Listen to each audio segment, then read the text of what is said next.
اعوذ باللہ من الشیطان الرجیم بسم اللہ الرحمن الرحیم۔ اس پروگرام کا آغاز کرتے ہیں۔ میری درخواست ہے نیشنل سیل سیکولر اسٹیٹ کا تشریف بتاتے ہیں اور میری درخواست ہے محترم مربی صاحب کے اسٹیٹ کا تشریف۔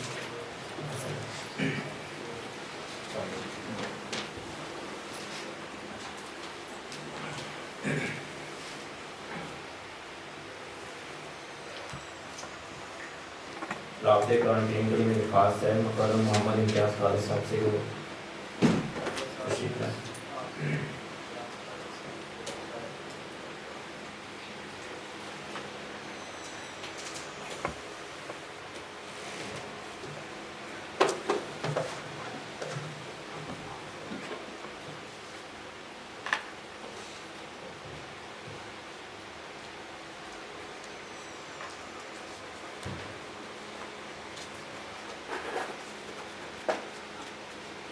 أعوذ بالله من الشيطان الرجيم بسم الله الرحمن الرحيم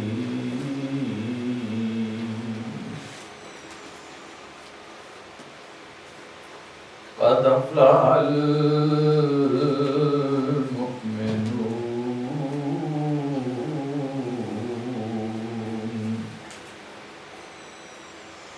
الذين هم في صلاتهم خاشعون والذين هم عن اللغو معرضون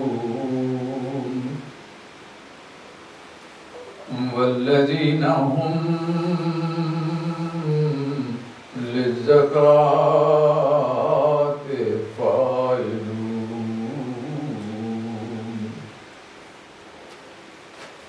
والذين هم لفروجهم حافظون إلا على أزواجهم أو ما ملكت أيمانهم فإنهم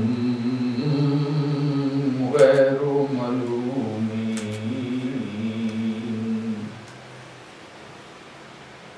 فمن ابتغى وراء ذلك فأولئك هم العادون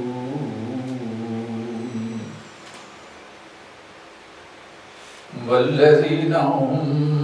لأماناتهم وعهدهم راعون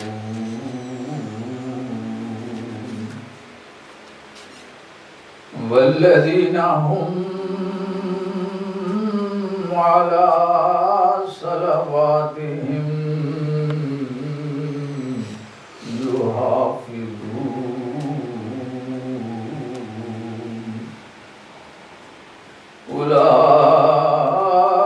أولئك هم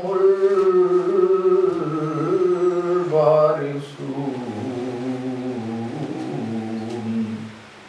الذين يرثون الفردوس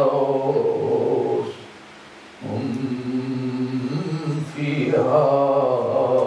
خالدون۔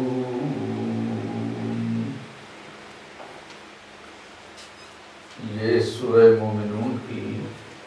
ابتدائی 12 آیات ہیں۔ ان کا ترجمہ حضرت خلیفۃ المسیح رابع رحمہ اللہ تعالیٰ کا بیان فرمودہ پیش خدمت ہے۔ اللہ کے نام کے ساتھ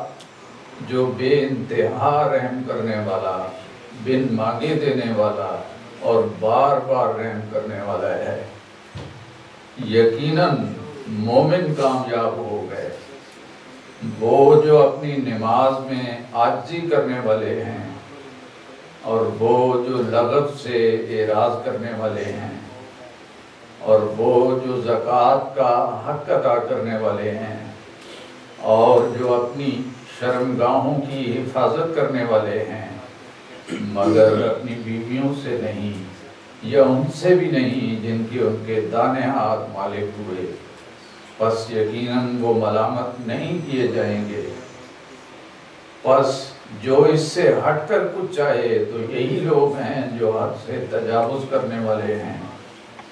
اور وہ لوگ جو اپنی امانتوں اور اپنے عہد کی نگرانی کرنے والے ہیں، اور وہ لوگ جو اپنی نمازوں پر محافظ بنے رہتے ہیں، یہی ہیں وہ جو وارث بننے والے ہیں، یعنی وہ جو فردوس کے وارث ہوں گے، وہ اس میں ہمیشہ رہنے والے ہیں۔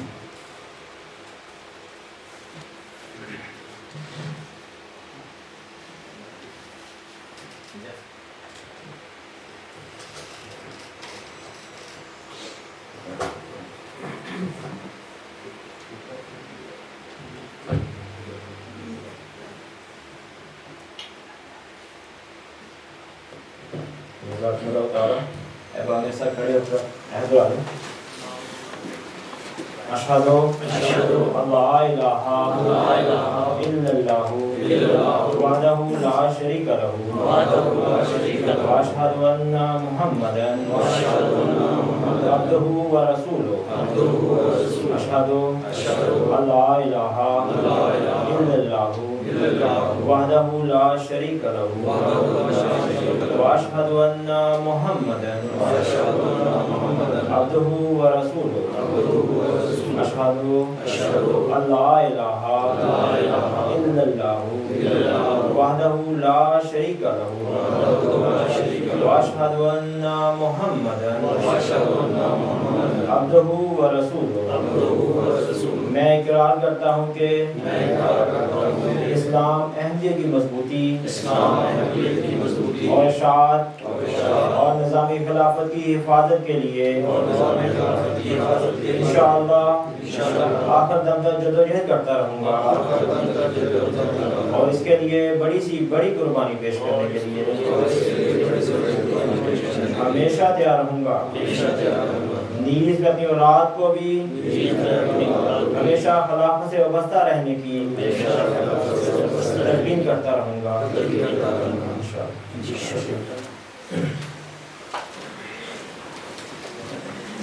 نظم کی یہ درخواست ہے مقرر محترم بشار الرحمان صاحب کی۔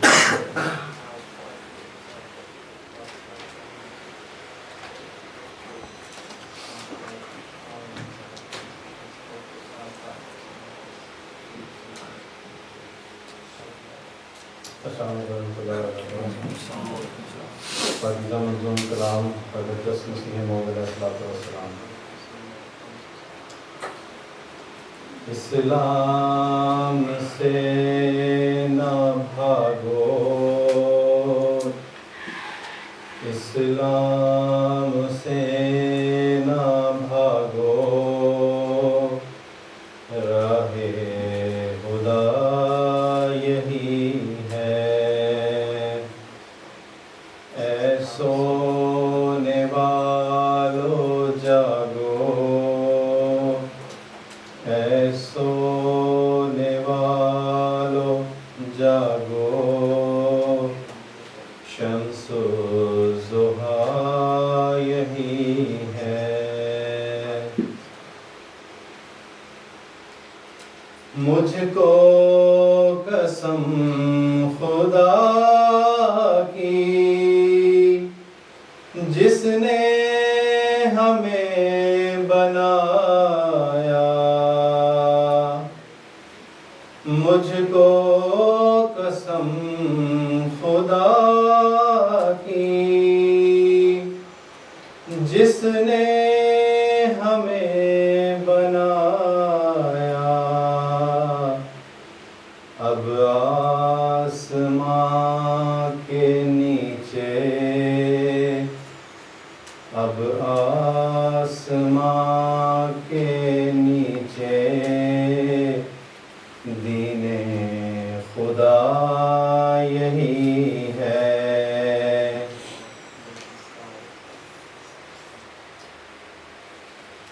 دنیا کی سب دکانیں ہیں ہم نے دیکھی بھالی دنیا کی سب دکانیں ہیں ہم نے دیکھی بھالی آخر ہوا یہ ثابت آخر ہوا یہ ثابت دارالشفا یہی ہے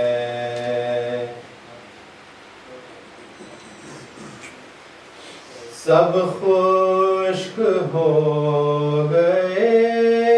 ہیں جتنے تھے باغ پہلے سب خشک ہو گئے ہیں جتنے تھے باغ پہلے ہر طرف میں نے دیکھا ہر طرف میں نے دیکھا بستان ہرا یہی ہے اسلام سے نہ بھاگو راہ خدا یہی ہے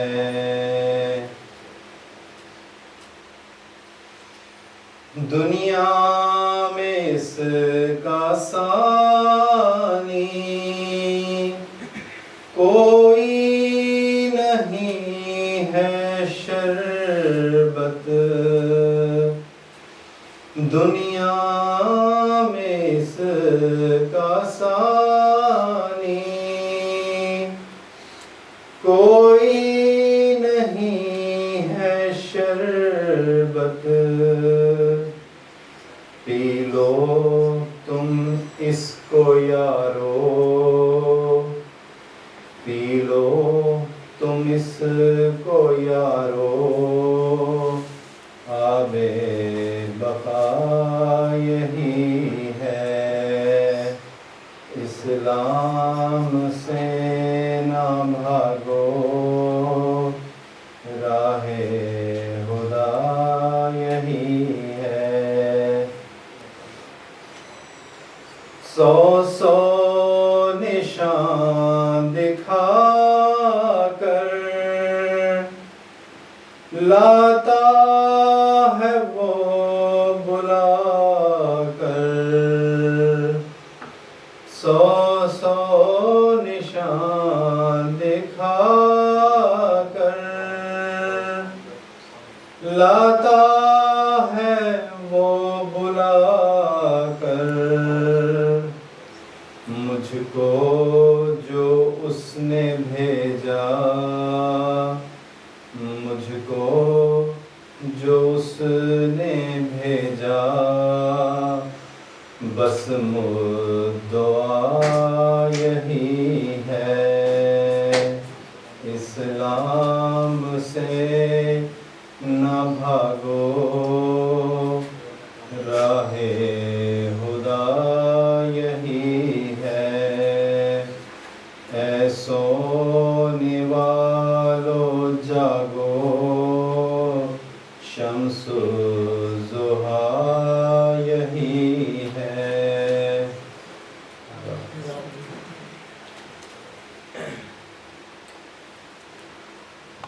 جزاکم اللہ تعالیٰ آج اللہ تعالیٰ کے فضل سے مجلس ساملہ پریزنٹ کو اصلاح سے نظام منعقد کرنے کی توفیق مل رہی ہے انسان کی پیدائش کا جو بنیادی مقصد ہے وہ اللہ تعالیٰ کی عبادات کی ادائیگی ہے اور عبادات میں سب سے جو افضل عبادت ہے وہ نماز ہے نماز کی ادائیگی ہے بطور احمدی اور بطور ناصر ہم سب کی یہ ذمہ داری ہے کہ ہم اس چیز کو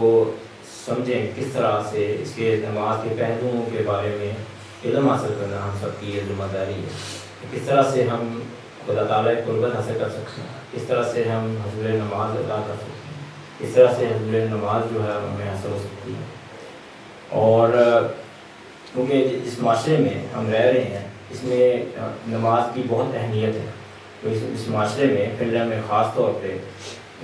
خدا کو جو ہے نہیں مانتے، دین سے لوگ دور ہیں، تو اس لیے آج کا جو پروگرام جو انعقاد کرنے کا مقصد یہی ہے کہ ان سب پہلوؤں پر ہم غور کریں، دیکھیں، سمجھیں اور سیکھیں۔ آج کے پروگرام کے بارے میں تھوڑا سا بتا دیتا ہوں میں۔ آج کا پروگرام میں جو ہے ڈسکشن سیشن ہوگا اور نماز کے بارے میں گائیڈنس دی جائے گی، مختلف سوالات ہوں گے اور نماز کے متعلقہ جو ہے سوال جواب ہوں گے، اور ایکسپیرینس بھی جو ہے جو پارٹیسپینٹ ہے وہ اپنا شیئر بھی کریں گے، کس طرح سے ہم نماز کو جو ہے بہترین طریقے سے ادا کر سکتے ہیں، کس طرح سے ہم مسجد کو آباد کر سکتے ہیں۔ اور اس کا آغاز جو ہے پیارے آقا خلیفۃ المسیح خامس عید اللہ تعالیٰ بن نصر عزیز کی نصائح پر مشتمل نماز کی اہمیت اور اس کی برکات اور فضائل پر مبنی، اور خلیفۃ المسیح رابع رحمہ اللہ تعالیٰ کی نصائح پر مبنی ہم اس کے آغاز کا ویڈیو سے کرتے ہیں۔ میری درخواست ہے کلاس پر مومی سے کہ وہ چلائیں اس کو۔ کون نہیں جانتا کہ مسلمانوں پر نماز فرض ہے۔ قرآن کریم نے متعدد جگہ نماز کی اہمیت مختلف حوالوں سے بیان کر کے اس سے توجہ دلائی گئی۔ حضرت صلی اللہ علیہ وسلم نے فرمایا ہے کہ نماز عبادت کا مرض ہے، بلکہ آپ صلی اللہ علیہ وسلم نے یہاں تک فرمایا کہ نماز کو چھوڑنا انسان کو کفر اور شرک کے قریب کر دیتا ہے۔ پھر آپ نے نماز کی اہمیت بیان فرماتے ہوئے فرمایا کہ قیامت کے دن سب سے پہلے جس چیز کا بندوں سے حساب کیا جائے گا وہ نماز ہے۔ اگر تو یہ حساب ٹھیک رہا تو کامیاب ہو گیا اور نجات پائی، ورنہ گھاٹا پایا، نقصان اٹھایا۔ پھر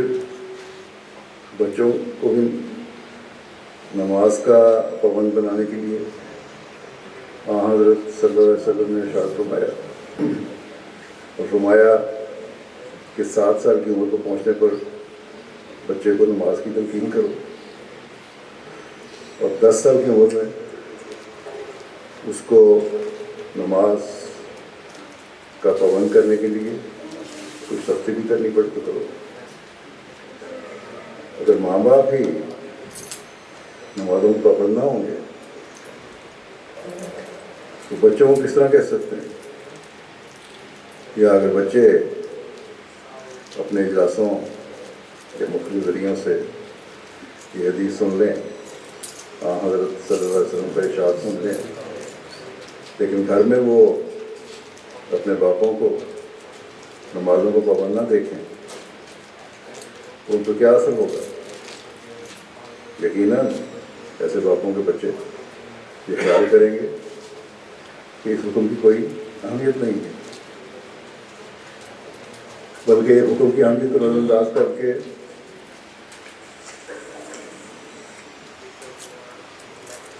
کرنے سے بچے کے دل پر ہر اسلامی حکم کی اہمیت کا اثر ختم ہو جائے گا۔ ایسے لوگ نہ صرف پھر حضرت صلی اللہ علیہ وسلم کے ارشاد سے کے مطابق خود گھاٹا پانے والوں میں شامل ہو رہے ہوتے ہیں، بلکہ اپنی اولاد کو بھی گھاٹا پانے والوں میں شامل کروا رہے ہوتے ہیں۔ دنیاوی خواہشات کے پورا کرنے کے لیے بچوں کی دنیاوی ترقی کے لیے تو ماں باپ فکر کا اظہار کر رہے ہوتے ہیں، لیکن جو اصل فکر کا مقام ہے اس کی پرواہ بھی نہیں ہوتی۔ کیا میں اپنے تجربے کا کئی دفعہ بیان کر چکا ہوں، لیکن اس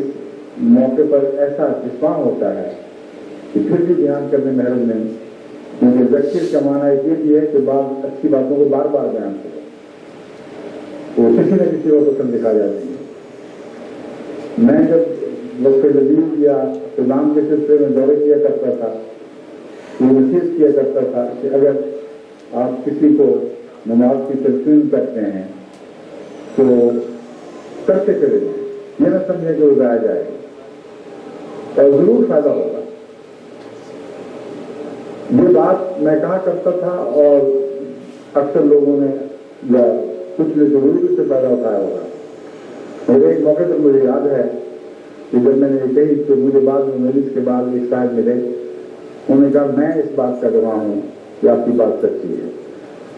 تو جیسے میں سیالکوٹ ہوا کرتا تھا، اس وقت وہ جب مجھ سے بات ہوئی تو سیالکوٹ چھوڑ چکے تھے، سیالکوٹ میں رہتا تھا،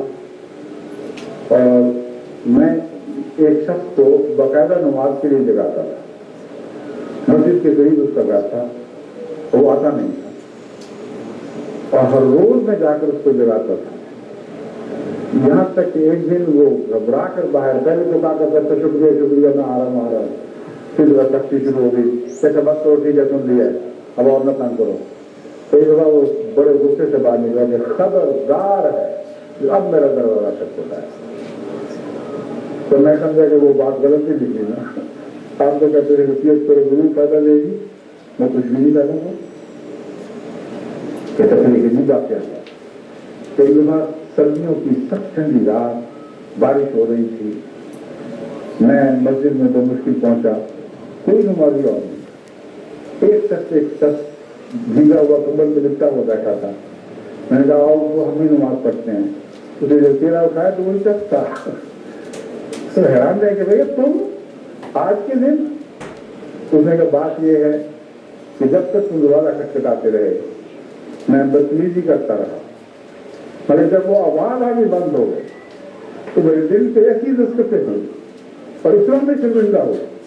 تو میں خدا سے دعائیں کرتا رہا کہ اے خدا اس ایک بندے کو جگا دے تو میری تکلیف کے باتیں سن کر بھی ہمت نہیں ہارتا تھا اور میرے دروازے کٹکھٹاتا تھا۔ خدا نے ایک دن مجھے توفیق بخشی، اس عظیم عزم کی توفیق بخشی کہ میں نے فیصلہ کیا کہ اب میں کوئی نماز با جماعت مس نہیں کروں گا، اور آج دیکھ لو میں تمہارے سامنے حاضر ہوں۔ تو حضرت محمد مصطفیٰ صلی اللہ علیہ وسلم کی تربیت کا رنگ اختیار کریں۔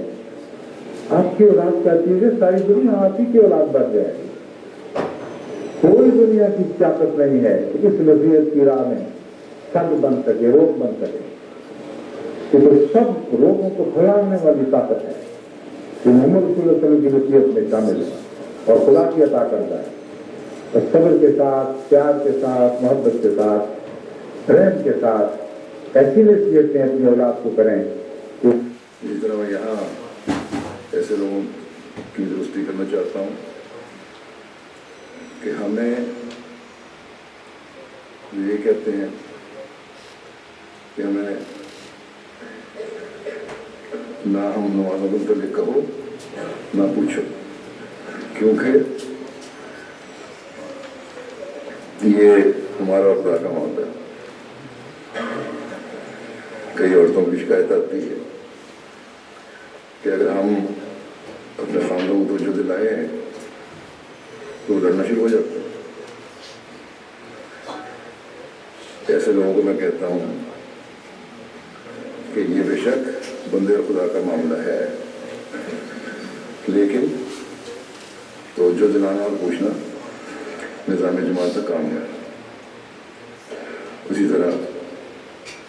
بیویوں کا بھی کام ہے، بلکہ فرض ہے۔ اگر صرف اتنا ہی ہوتا کہ مرضی ہوتی یا مرضی ہوئی تو پڑھ لوں گا، نہ ہوئی تو نہیں، یا فجر کی نماز پر ہم گہری نیند میں سوتے ہیں اور دن بھر کے تھکے ہوئے ہوتے ہیں، اس لیے رات کو گہری نیند آتی ہے، اس لیے ہمیں جگانا نہیں۔ اگر یہ مرضی پر ہوتا تو پھر اگر حضرت صلی اللہ علیہ وسلم بیوی اور خاوند کو یہ ارشاد نہ فرماتے کہ جو نماز کے لیے پہلے جاگے وہ دوسرے کو نماز کے لیے جگائے، اور اگر نہ جاگے سستی دکھائے تو پانی کی چھینٹیں مارے۔ بعض جگہ تو بہت زیادہ سخت تنبیہ فرمائی ہے آپ نے گزشتہ زمانے میں، بعض حدیثوں نے پیش بھی کی تھی۔ بس یہ سوچ غلط ہے کہ ہم ایسے معاملے میں آزاد ہیں، ہمارا اور خدا کا معاملہ۔ جس نظام سے اپنے آپ کو منسلک کر رہے ہیں، اگر وہ اپنی جماعت کا جائزہ لینے کے لیے نمازوں کی ادائیگی کے بارے میں استفسار کرتا ہے تو بجائے چڑھنے اور غصے میں آنے کے تعاون کرنا چاہیے۔ ہاں، اگر انسان خود نمازیں پڑھ کر پھر دنیا کو بتانے والا ہو اور بتاتا پھرے اور بڑے فخر سے بتائے کہ میں نماز باجماعت پڑھتا ہوں، تو پھر یہ برائی ہے اور غلط۔ بہرحال ہر ایک پر نمازوں کی اہمیت واضح ہونی چاہیے، اور اس کے لیے اسے بڑے اہتمام سے اللہ تعالیٰ اور اس کے رسول صلی اللہ علیہ وسلم کے حکم پر حکم کے مطابق عمل کرنے کی کوشش کرنی چاہیے۔ وہ جن کا جماعت سے تعلق ہے، جو مجھے اپنا سمجھتے ہیں، ان سب سے میری عاجلانہ التماس ہے کہ نمازوں کو قائم کریں، اپنے گھروں میں بھی، اپنے گردوں سے، اپنے ماحول میں بھی، اور صراط مستقیم کی حفاظت کریں، اور صبح کی نماز کی طرف دوبارہ واپس لوٹیں، کیونکہ اگر یہ نماز ادا نہ کی تو ان کی ساری زندگی جہنم کمانے میں صرف ہو رہی ہے۔ حقیقت میں ان کو وہم ہے کہ یہ نیکیوں میں مبتلا ہے، نیکیوں میں نہیں بدیوں میں مبتلا ہے، شرک کرنے والے ہیں۔ رسول اللہ صلی اللہ علیہ وسلم کی بار بار کی نصیحتوں کو نظر انداز کرنے والے ہیں۔ السلام علیکم ورحمۃ اللہ۔ آج جیسا کہ صدر صاحب نے بتا دیا ہے کہ ہمارا مجلس انصار اللہ فن لینڈ کا صلاۃ سیمینار، پہلا صلاۃ سیمینار کا ایونٹ ہو رہا ہے۔ اب ہم جو ہے وہ نماز کے جو بنیادی تربیتی ایشوز اور کچھ فقہی مسائل پر مبنی ہم ڈسکشن کریں گے، اور اس سلسلے میں محترم نیشنل صدر صاحب ہمارے ساتھ ہی تشریف فرما ہیں، ان کے ساتھ بھی چند سوال ڈسکس ہوں گے، اور ہمارے نیشنل مولوی صاحب وہ بھی تشریف فرما ہیں، اور صدر صاحب مجلس انصار اللہ۔ ان کے علاوہ میری درخواست ہے مکرم طاہر احمد صاحب اور مکرم امتیاز خالد صاحب سے کہ وہ بھی اسٹیج پر تشریف لیں۔ آج جو سوال ہمارے پاس اس وقت موجود ہیں، اس میں پہلا سوال جو ہے وہ بہت ہی بنیادی سوال ہے، لیکن سمجھنے کے لیے اور اس کی نماز کی اہمیت اجاگر کرنے کے لیے یہ بہت ضروری سوال ہے۔ اس لیے میں مکرم امتیاز خالد صاحب سے درخواست کروں گا کہ آپ اس پر روشنی ڈالیں۔ سوال یہ ہے کہ نماز ادا کرنے کی اصل حکمت کیا ہے، اور یہ اللہ تعالیٰ نے کیوں اس کو ضروری قرار دیا؟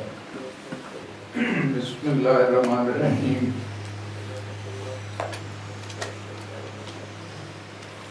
سب دوستوں نے خلفاء کے جو براہ راست خطابات ہیں وہ آپ سب نے سنے ہیں، اس سے بڑھ کر تو کوئی بات نہیں ہے۔ باقی میں تو بہت کمزور انسان ہوں،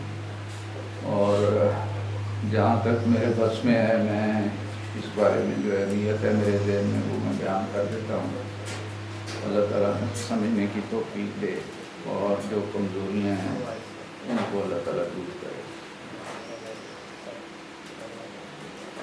جو مضمون میں نے ذہن میں تیار کیا ہوا تھا وہ جب حضور نے بیان کر دیا ہے، حضرت مفتی رابع رحمہ اللہ تعالیٰ نے اور حضرت المسیح حامد سے اید اللہ تعالیٰ بن نصر العزیز نے، تو اس مضمون سے اب میں ذرا ہٹ کے بعض چیزیں آپ کے سامنے رکھتا ہوں۔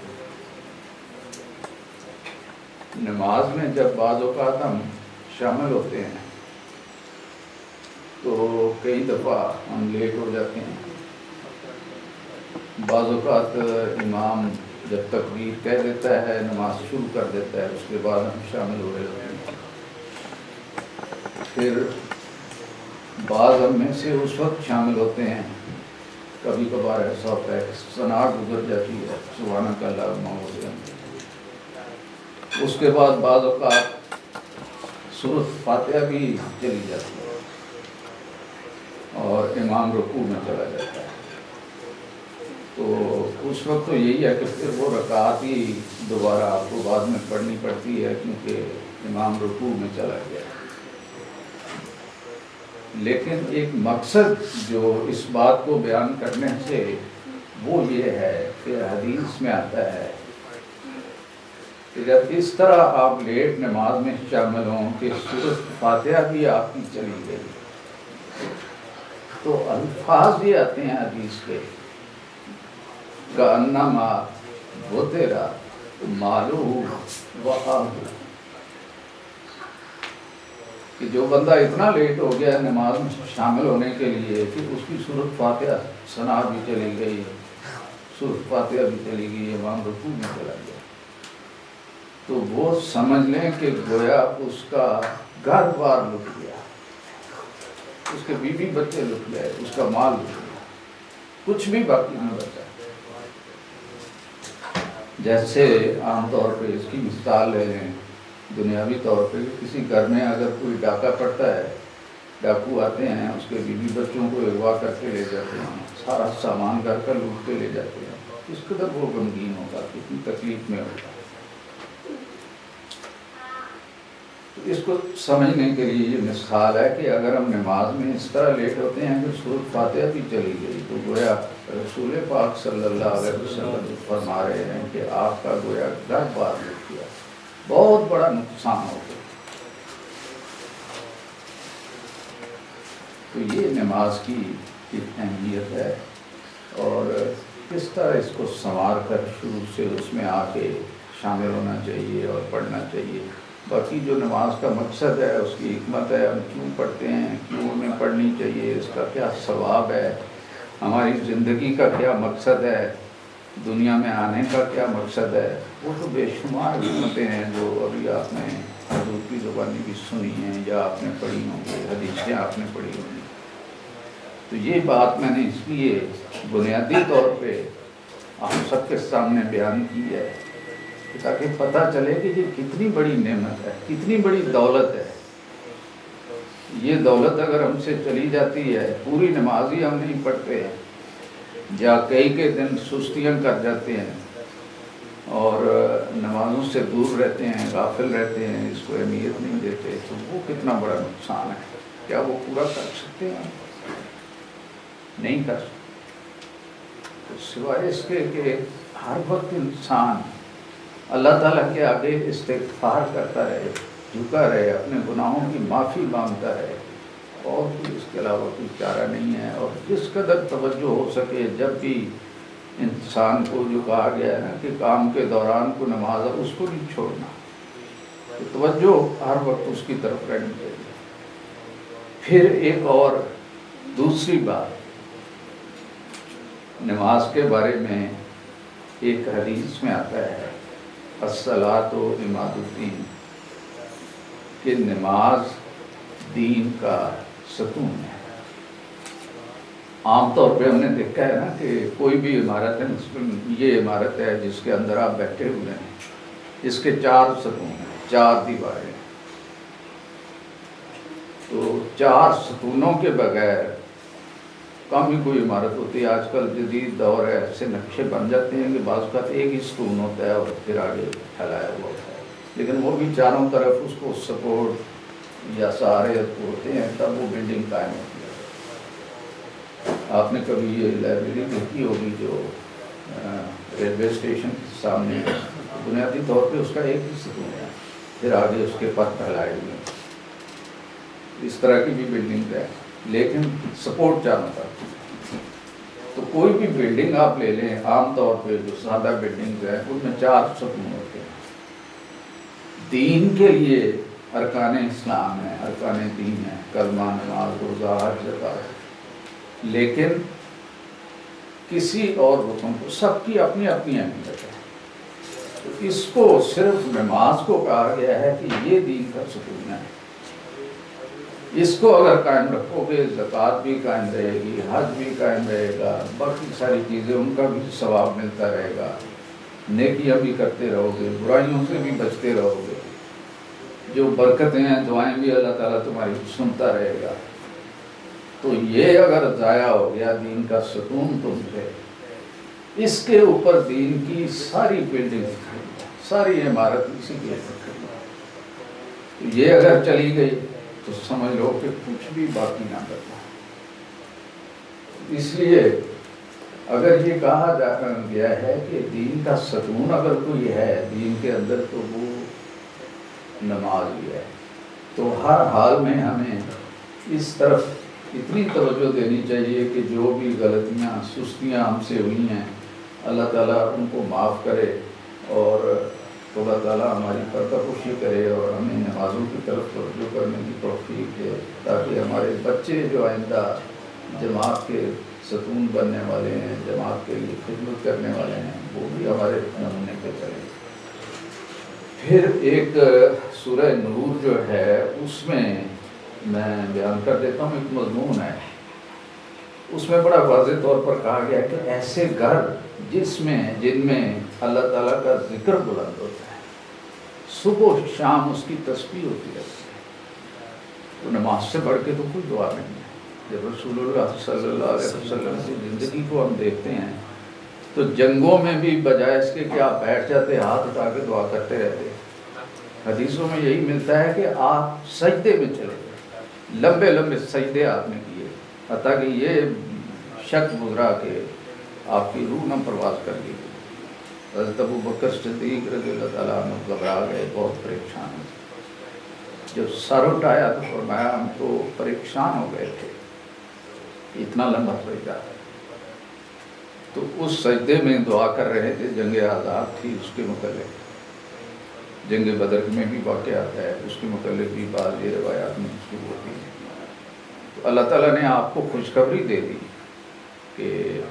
دشمن جو ہے وہ نیست و نابود ہوگا، برباد ہوگا، تو وہ نماز کے اندر ہی دعا کی گئی۔ بڑے بڑے مرتبے، بڑے بڑے جو ملنے والے انسان کو اللہ تعالیٰ کی رضا کے حصول کے لیے راستے ہیں وہ نماز میں بیان کیے گئے ہیں، اس سے بڑھ کر کچھ نہیں۔ چنانچہ یہ میں مضمون بیان کر کے یہ تھوڑا سا اور 1-2 منٹ کا تو پھر اپنی بات کو میں ختم کرتا ہوں، کیونکہ وقت مجھے بڑا معذور دیا گیا ہے۔ اس میں یہ آتا ہے کہ وہ گھر جن میں اللہ تعالیٰ کا ذکر ہوتا ہے، ان گھروں میں صبح و شام خدا تعالیٰ کی تسبیح ہوتی رہتی ہے۔ پھر ان میں رہنے والے جو ہیں وہ اگر کچھ تجارت کرتا ہے دنیاوی غرض سے، کہیں کوئی دنیاوی کام کرتا ہے، تو وہ اتنے نیک لوگ ہیں کہ ان کو کوئی چیز غافل نہیں کرتی کہ وہ نمازوں کی ادائیگی میں پیچھے رہ جائیں، زکوٰۃ میں پیچھے رہ جائیں۔ وہ اس دن کا ان کو ڈر ہے کہ جس دن اللہ تعالیٰ کے حضور پیش ہوں گے اور بعض لوگوں کو بڑی پریشانی دیکھنی پڑے گی۔ جن لوگوں نے نمازیں پڑھی ہوں گی، خدا کا ذکر کیا ہوگا، وہ اللہ تعالیٰ کے حضور وہ اس دن سرخرو ہوں گے، اور اس کے نتیجے میں جو امتحانوں میں لگے رہتے ہیں اللہ تعالیٰ بہت زیادہ اپنے فضل ایسے لوگوں پہ نازل کرتا ہے اور اپنے فضل ان پہ بڑھاتا چلا جاتا ہے۔ یہ مضمون بیان ہو رہا ہے کہ جب آپ اللہ تعالیٰ کے ذکر میں لگے رہیں، نماز میں لگے رہیں، صبح و شام اس کی تسبیح کرتے رہیں، تو پھر اللہ تعالیٰ کے اتنے فضل نازل ہوتے رہتے ہیں کہ وہ دن بدن بڑھتے ہی چلے جاتے ہیں اور کوئی پریشانی آپ کو باقی نہیں رہتی، رزق میں بھی برکتیں پڑتی ہیں، لیکن اس کے مقابل پر یہ کہا گیا ہے اگلی آیات میں کہ جو جن لوگوں نے انکار کیا ہے اس رسول کا، کفر کیا ہے، ان کے اعمال جو ہیں وہ سراب کی طرح ہیں۔ سراب کہتے ہیں کہ ہم دور سے اگر کچھ صحرا میں سے گزر رہے ہوں تو شدید چلچلاتی دھوپ ہو تو دور سے ہمیں نظر آتا ہے کہ وہاں پہ پانی ہے، غبار سا نظر آ رہا ہے، پانی محسوس ہوتا ہے، اس کو سراب۔ لیکن جب وہاں پہنچتے ہیں کچھ بھی نہیں ہوتا، ریتی ہوتی ہے۔ تو وہ لوگ جو مسلمان نہیں یا وہ دور ہے نمازوں سے، اس کے ساتھ اس مضمون کو جوڑا گیا ہے، تو وہ گویا ان کے اعمال تو شراب کی طرح ہیں۔ تو نیکیاں کرتے بھی رہیں تو اگر وہ نمازوں سے غافل ہے تو وہ برکتیں جو نماز پڑھنے کے ساتھ وابستہ ہیں وہ تو ان کے ساتھ نہیں ہیں۔ پھر آگے ان کی مثال دی ہے کہ وہ ایسے اندھیروں میں ہیں کہ جو تہ در تہ اندھیرے ہیں، جیسے ایک بادل کے اوپر دوسرا بادل چڑھا ہوا ہو، تو اس طرح اگر ایک اندھیرے کی تہ ہو، اس کے اوپر دوسری اندھیرے کی تہ ہو، پھر تیسری اندھیرے کی تہ ہو، تو جب وہ ہاتھ اپنا باہر نکالے گا تو قرآن کریم میں یہاں سورہ نور میں بیان کیا گیا مضمون کو، اس کو تو اپنا ہاتھ ہی نظر نہیں آئے گا، اس کا اندھیرے میں مقرر ہے۔ تو نمازیں پڑھنے والوں کے لیے کہا گیا ہے کہ وہ نور میں اپنی زندگی گزار رہے ہیں، وہ روشنی کے اندر رہ رہے ہیں، لیکن اس کے مقابل پر وہ لوگ جو نمازوں سے غافل ہے ان کے لیے کوئی نور نہیں ہے، ان کے لیے کوئی روشنی نہیں ہے، وہ گویا اندھیروں میں بھٹک رہے ہیں۔ تو اللہ تعالیٰ مجھے بھی آپ سب کو بھی جو ہماری کمزوریاں ہیں ہم کو دور کرنے کی توفیق دے اور اس اہم مضمون کو ہم سمجھنے کی توفیق۔ بہت شکریہ جی، بہت شکریہ جزاکم اللہ خیر۔ نماز کے بارے میں آج ہم چونکہ نماز کی اہمیت اور نماز پڑھنے کے جو جس توجہ دلانے کے لیے جو ضروری باتیں ہیں اس کے لیے اکٹھے ہوئے ہیں، تو ایک نماز کی جو طرف توجہ دلانے کے لیے ضروری بات یہ ہے کہ انسان کو نماز میں پڑھنے کا ایک لذت، ایک مزہ اللہ تعالیٰ نے رکھا ہے۔ وہ اس کو حضور قلب کا لفظ بھی ہمیں ملتا ہے کہ حضور قلب کیسے انسان کو نصیب ہو تاکہ نماز پڑھنے میں اس کو لذت آئے اور اس کی توجہ جو ہے وہ قائم ہو۔ اس بارے میں مکرم نیشنل مجلس صدر صاحب مجلس سے میں درخواست کروں گا کہ آپ اس پر روشنی ڈالیں کہ حضور قلب جو ہے وہ کیسے حاصل کیا جا سکتا ہے۔ جزاک اللہ۔ میں آسان سے الفاظ میں اس بارے میں بیان کرنے کی کوشش کرتا ہوں۔ نماز میں حضور قلب حاصل کرنے کا طریقہ جو دین ہمیں سکھاتا ہے وہ یہ ہے کہ دعا کرنی چاہیے کہ اللہ تعالیٰ مجھے حضور قلب عطا فرمائے، حضور نماز عطا فرمائے، اور اس کے لیے جو ہے کوشش کرنی چاہیے، اور یہ اس طرح نماز پڑھنی چاہیے کہ اللہ تعالیٰ مجھے دیکھ رہا ہے اور میں جس نے مجھے پیدا کیا ہے، زمین آسمان کا مالک ہے، اس کے پاس میں لوٹ کر جانا ہے، مجھے دیکھ رہا ہے۔ آج صلی اللہ علیہ وسلم کی حدیث ہے، بخاری میں بھی ہے، اس کا مفہوم میں بیان کر دیتا ہوں۔ آج صلی اللہ علیہ وسلم فرماتے ہیں کہ تم اس طرح عبادت کرو گے گویا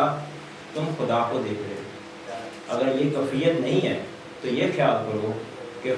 خدا تم کو دیکھ رہا ہے۔ تو یہ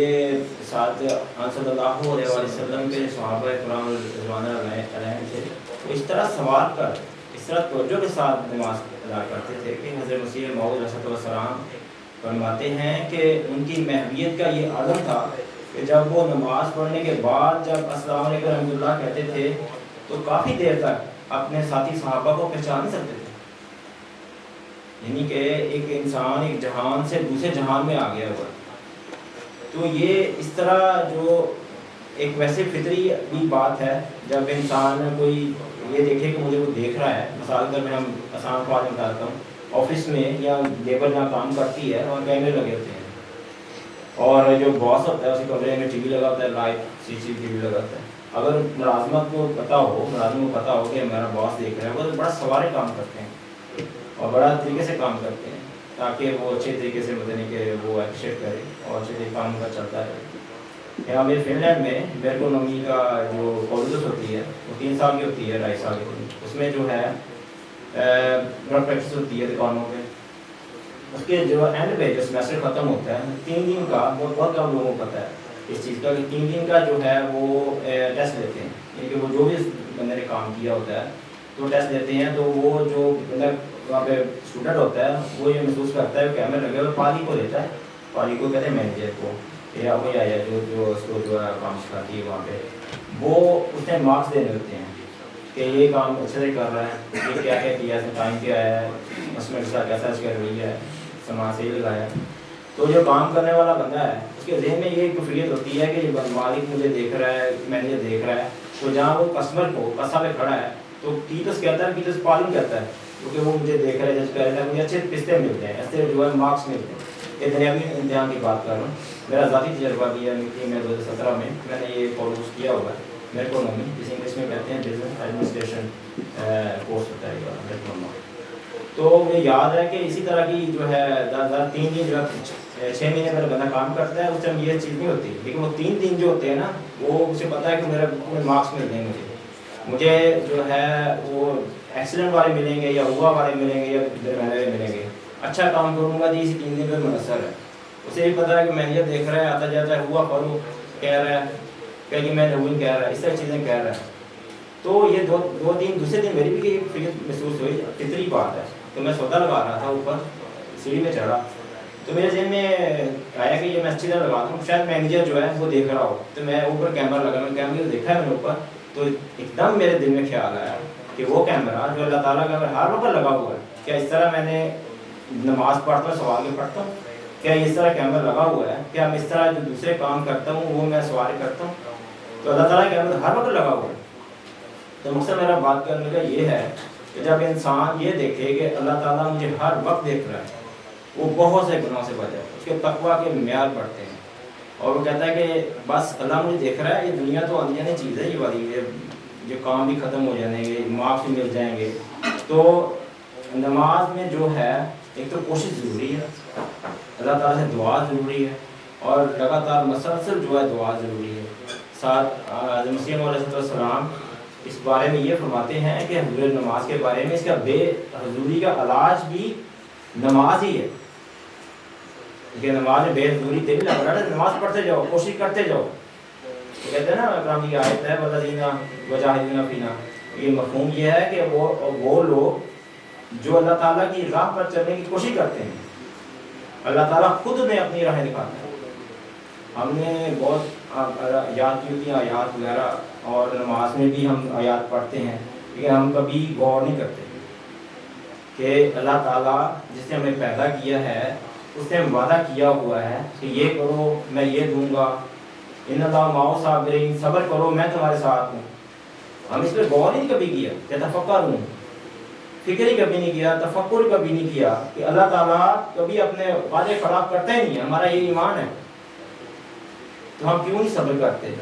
ہم کیوں نہیں صبر کرتے کہ نماز جو کہ کہتے ہیں نا کہ وہ سب سے افضل ترین عبادت ہے، کیوں نہیں سوار کے ادا کرتے؟ مطلب یہ تو کوشش ہی ہے نا۔ اس کے لیے دعا مسیح علیہ السلام نے فرمائی ہے کہ دعا کریں، اور صلی اللہ علیہ وسلم کا اسوہ بھی یہ پیش کرتا ہے، یہی بیان کرتا ہے کہ جو ہے دعا کرو اور کوشش کرو اور کرتے چلے جاؤ۔ اللہ تعالیٰ نے ٹھیک تھا فرمائی، موضوع جو ہے بہت وسیع ہے، تو ٹائم کی مناسبت سے جو ہے بہت شکریہ جی، جزاکم اللہ خیر جزا۔ میں ایک چھوٹا سا اس میں وضاحت کر دوں، مزید ایک چیز ایڈ کرنا چاہتا ہوں کہ حضرت مسیح موعود علیہ السلام نے نماز کی لذت نہ پانے والوں کے متعلق ایک مثال دی ہے کہ حضور نے فرمایا کہ اگر بیمار ہو انسان تو اس کے سامنے لذیذ کھانا بھی ہو تو اس کھانے کی اس کو لذت نہیں ملے گا۔ اٹس مین کہ جو بیماری ہے وہ انسان کے اندر ہی ہوتی ہے اور اس وجہ سے وہ لذت نہیں پا رہا ہوتا۔ اور ہم پنجابی کلچر میں ہمارے میں یہ نماز پڑھنے کی جو ٹرم ہے، یہ میرے خیال میں جہاں تک میرا خیال ہے کہ یہ صرف اردو اور پنجابی میں ہی ملتی ہے کہ نماز پڑھنا ہے، حالانکہ قرآن پاک میں اور حدیث میں نماز کو قائم کرنا یا نماز کو ادا کرنے کے بارے میں ہی ہمیں ارشاد ملتا ہے۔ تو اسی وجہ سے یہ ہے کہ ہمیں نماز کی طرف ہمیں وہ لذت حاصل کرنی چاہیے دعا کے ساتھ کہ اللہ تعالیٰ ہمیں وہ مقام عطا فرمائے۔ اب جو ہے وہ اگلا سوال میں محترم نیشنل صدر صاحب کی خدمت میں رکھوں گا. وہ بحیثیت انصار اللہ ہمارے لیے بہت اہم ہے، کیونکہ ہمیں جو ہے اللہ تعالیٰ نے ذمہ داریاں دی ہیں، وہ نہ صرف اپنی نمازوں کی طرف توجہ دلانے ہیں بلکہ ہمیں اپنے بچوں کی، اور جو خدام ہیں وہ بھی ہمارے بچے ہی ہوتے ہیں، تو اس لحاظ سے ہماری ذمہ داریاں اور بڑھ جاتی ہے. میں نیشنل صدر صاحب سے یہ درخواست کروں گا کہ آپ اس پر روشنی ڈالیں کہ بچوں کو نماز کی طرف مائل کرنے کے لیے ہمیں کیا کرنا چاہیے. جزاک اللہ. جیسا کہ آپ نے بڑا ذکر تعریف دیا ہے کہ انصار اللہ ہونے کی حیثیت سے صرف یہی بات نہیں ہمارے لیے رہ جاتی کہ اپنی نمازوں کا خیال رکھیں. گاہے بگاہے جائزہ جب سب سے چیک ہوتا ہے تو اس سے اندازہ تو بہرحال یہی ہے، اور اس نے بھی یہی ہے کہ تمام انسان 5 وقتہ نمازوں کے عادی ہیں. اگر کہیں پہ کچھ تھوڑی بہت ہی کمی ہے تو اس کو پوری کرنے کی کوشش کی جاتی ہے،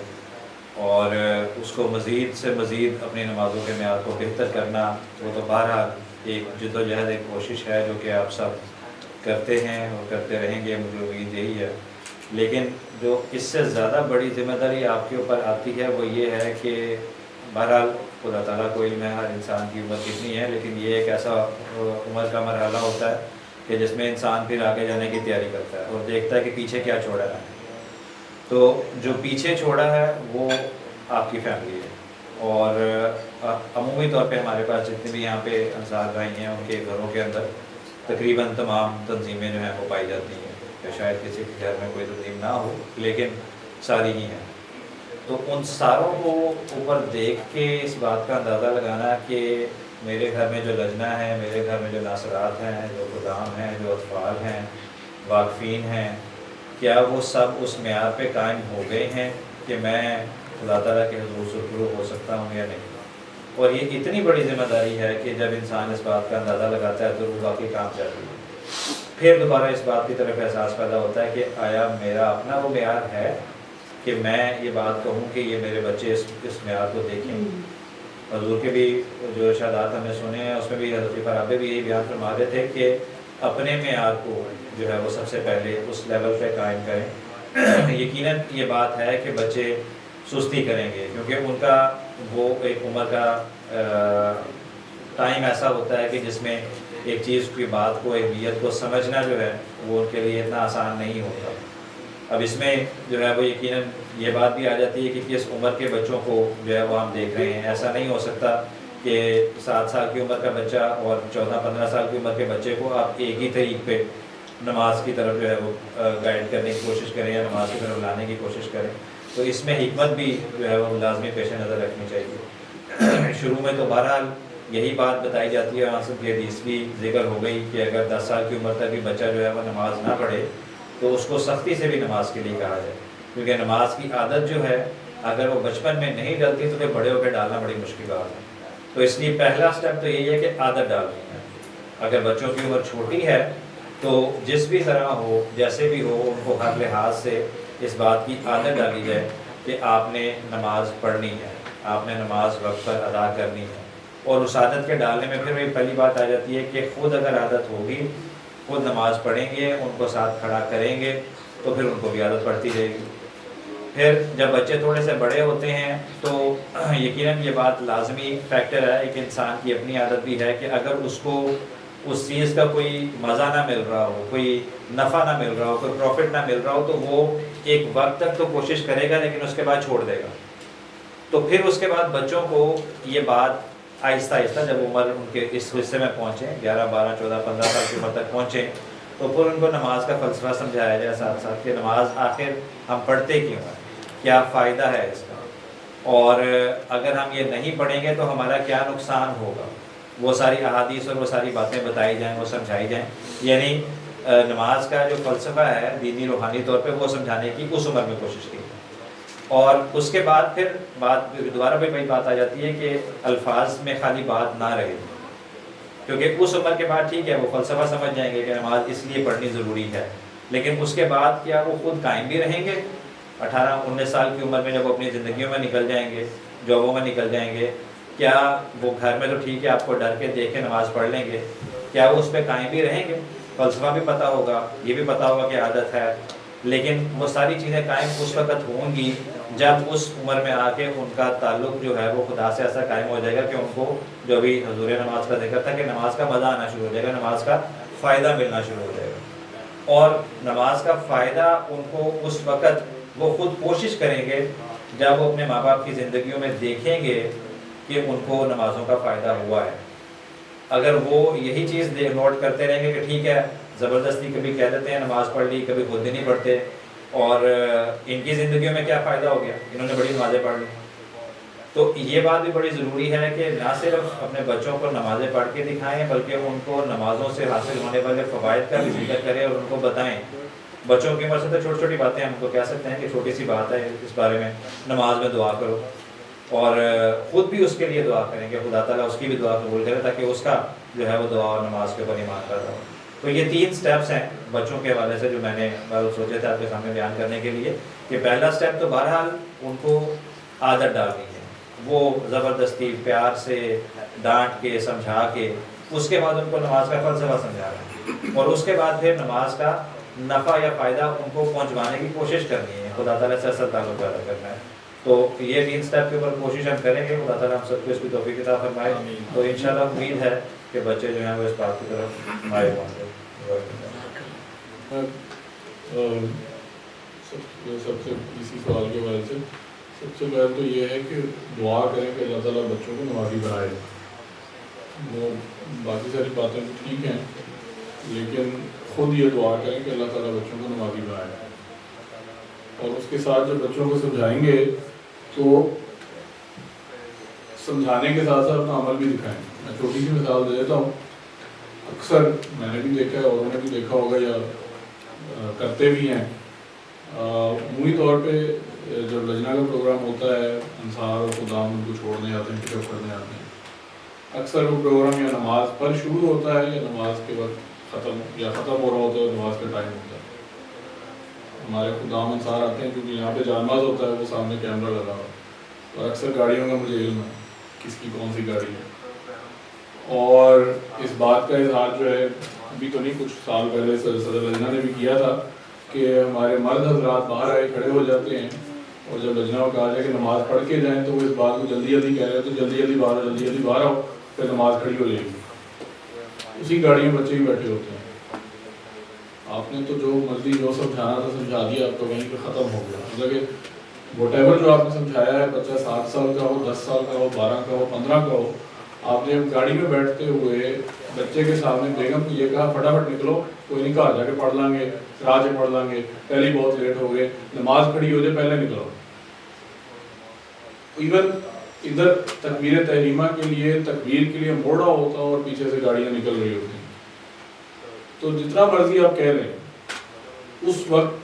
بچہ 7 سال کا ہے, 8 سال کا ہے, 9 سال کا ہے, ایون اس سے چھوٹے بچے 5-6 سال کے بچے ہوتے ہیں, وہ سوال پوچھ لیتے ہیں کہ ابا مجھے یہ کہہ تو رہے ہو, آپ یوں خود تھوڑی کرتے, بڑے معصومانہ انداز میں. تو جو مرضی آپ نے سمجھایا, اس ایک فعل نے اس سارے کے سارے عمارت کو گرا دیا. جب وہ عمارت گر گئی تو آپ اس کے بعد اس کو جتنا مرضی سمجھا لیں کہ نماز میں یہ فائدہ, یہ فائدہ, یہ فائدہ. اس نے جب دیکھنا ہے کہ میرے والدین, ماں اور باپ, خاص طور پر باپ, کیونکہ اللہ تعالیٰ نے فرمایا ہے کہ ہمارے جو ہے وہ کلوں کو مسئولون رعیت ہی, کہ ہر ایک سے اس کی رعایت کے بارے میں پوچھا جائے گا.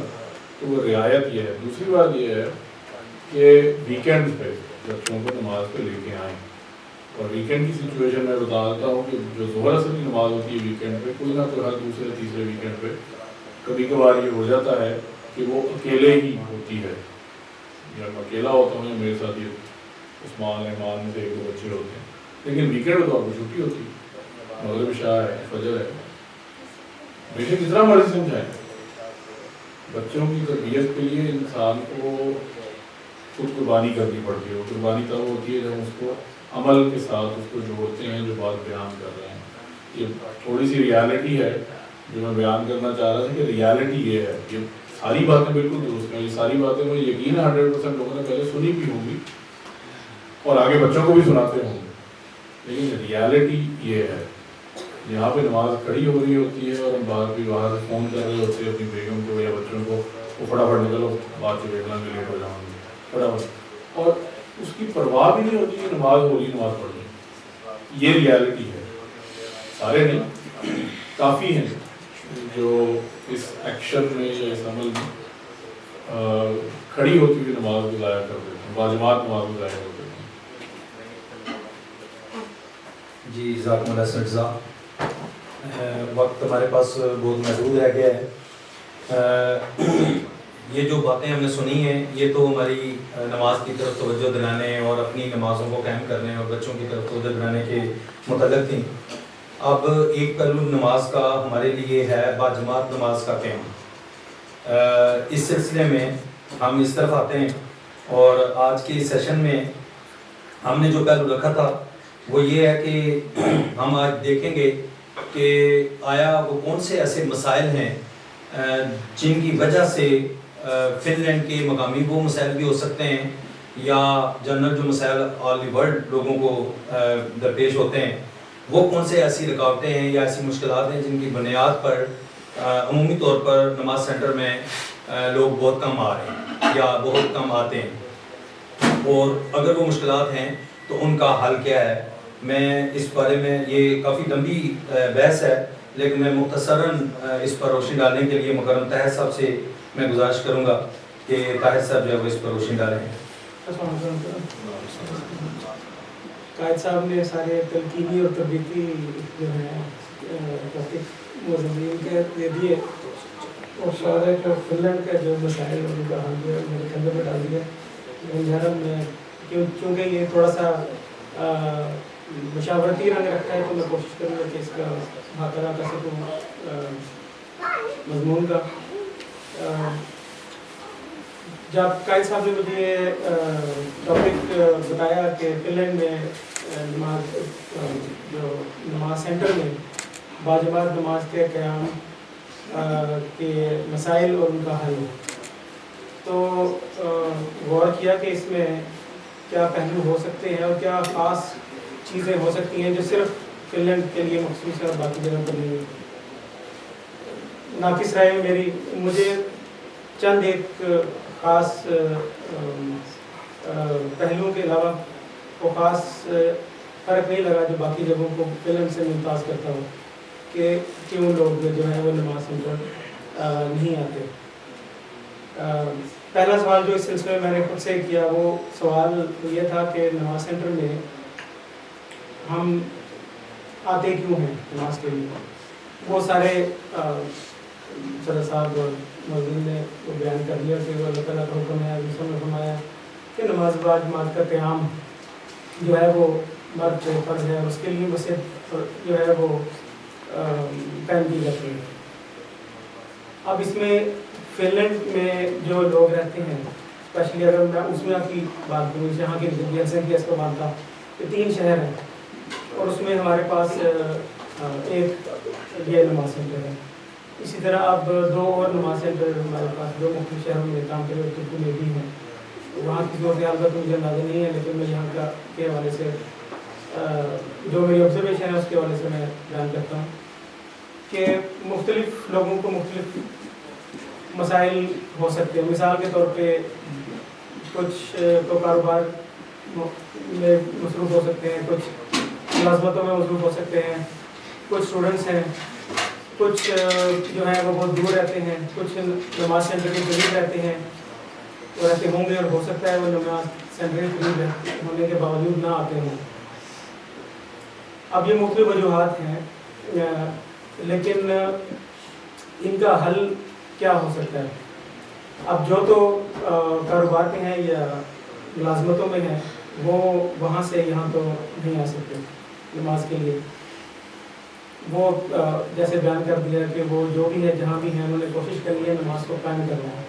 چاہے وہ کوشش کر کے باجماعت وہاں نماز پڑھنی ہے. اگر وہ باجماعت نہیں ادا کر سکتے تو انہوں نے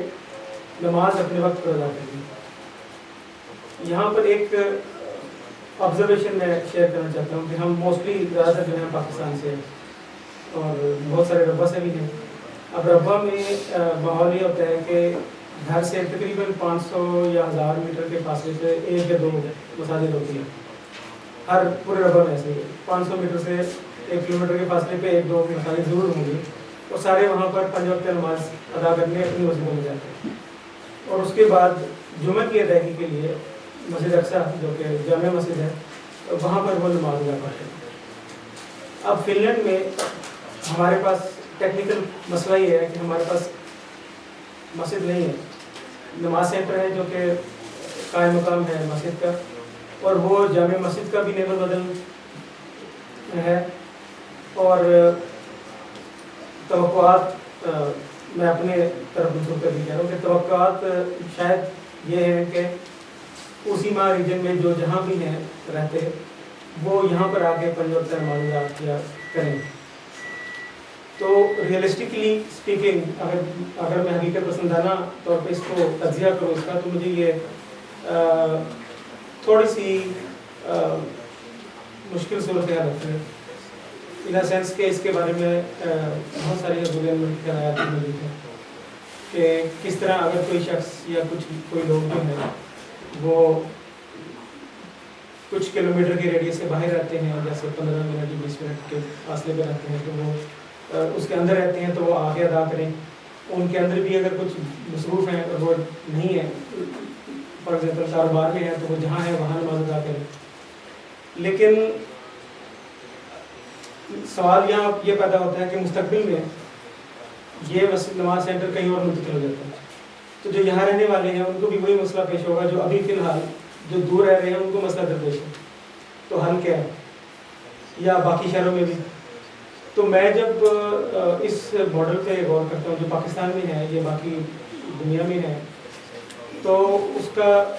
میری رائے میں جو حل نظر آتا ہے وہ یہ ہے کہ یہاں پر نماز سینٹرز کی کمی ہے. یہ والا نماز سینٹر نہیں, صلاۃ سینٹر. جیسے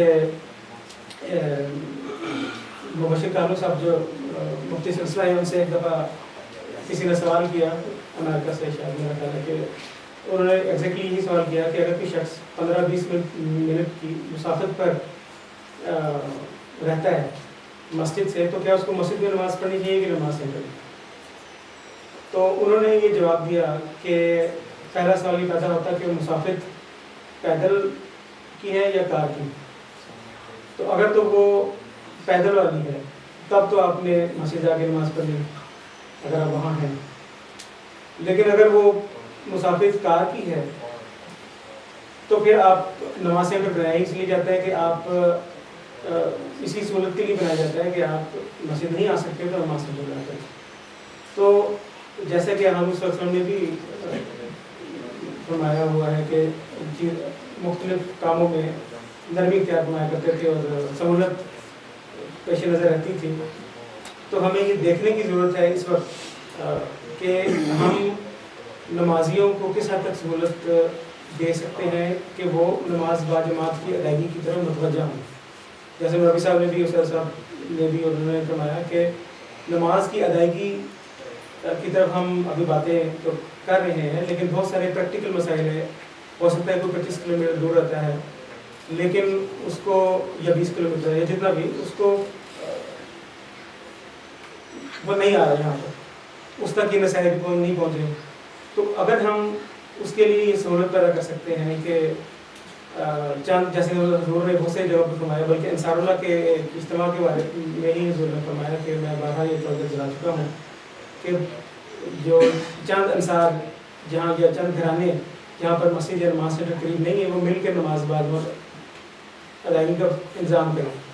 تو اگر ہم یہ انتظام قائم کر لیتے ہیں, اگر جماعتی طور پہ یہ انتظام ابھی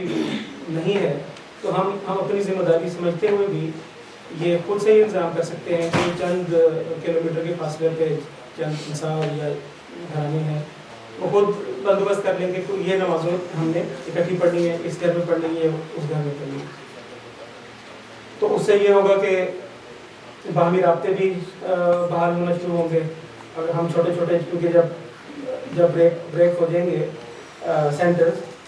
اس کے بعد نماز جمعہ کی طرف حاضری بھی بڑھے گی, کیونکہ بہت سارے چہرے ہوتے ہیں جو کہ جمعے پہ نظر نہیں آتے.